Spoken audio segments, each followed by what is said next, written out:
Go ahead. Thank you. Why did you guys decide to rebrand the rise in gas prices as the hashtag Putin price hike? I mean, if you want to use that on Fox, I welcome that. But I think it'll get a lot of airtime because we have heard the president warn for months the gas prices were rising because of the supply chain and because of post-pandemic demand. If you guys knew for months that this was going to be the hashtag Putin price hike, why are we just hearing that now? Well, Peter, if we go back to 6 months ago, I don't think anybody was predicting we would be exactly where we are as it relates to Russia and Ukraine. As you know, that events in the world, including the invasion by Russia of a foreign country, does prompt instability and volatility in the global oil markets. And there are all sorts of different issues that can impact that. That's what we're seeing now. Outside economists and analysts have conveyed and said publicly that Russia's invasion, Russia's buildup of troops, President Putin's decision to do that very early this year led to a lot of the instability and volatility in the oil markets. You don't have to take my word for it. So therefore, if President Putin's buildup of military troops is leading to volatility and an increase in oil and prices, hence you have Putin gas price pump. Okay, you and the president are both talking. Thank you. You and the president are both talking about. Spit that out.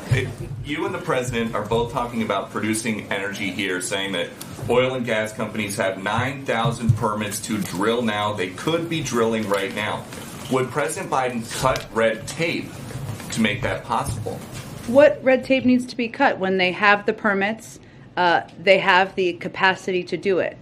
What's holding them up? Does President Biden think that each of these 9,000 leases that are available have oil or gas in them? Because industry experts are saying that that accusation is a complete red herring. Some permits are viable and some are not. And that when you say that, this represents a fundamental misunderstanding as to how this process works. Well, first of all, nearly 60% of leased acres remain non-producing. That's a lot. In the range of 20 million acres. So there are 9,000 unused approved permits to drill in. That should not require us inviting them to do that. They should do that themselves. They can't get the additional permits. So would the president? What additional permits do they need? They have the leases are there, the permits are there. I don't think they need an embroidered invitation to drill. They are oil companies. What is happening? The permits have been granted, Peter. What is happening here is that we are seeing these are private sector companies. We recognize that. Many of them are making record profits. We see that. That is all publicly available data. They have pressure to return cash to investors and their shareholders. What we're saying right now is there is a war.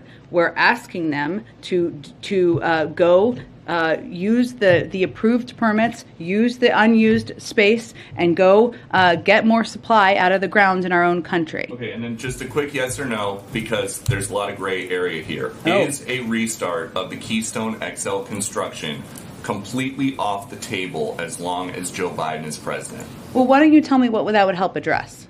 I'm asking you if it is an option. You guys say all options are on the table. Is restarting Keystone construction one of them? If we're trying to bring about more supply, that does not address any problem. It's supply from Canada, a friendly ally, instead of Saudi Arabia. We're already getting that oil, Peter. It's the pipeline is just a delivery mechanism. It is not an oil field, so it does not provide more supply into the system. It does not address. Is it possible that Joe Biden will ever say, you guys can go ahead with construction of Keystone XL? There's no plans for that, and it would not address any of the problems we're having currently. Go ahead.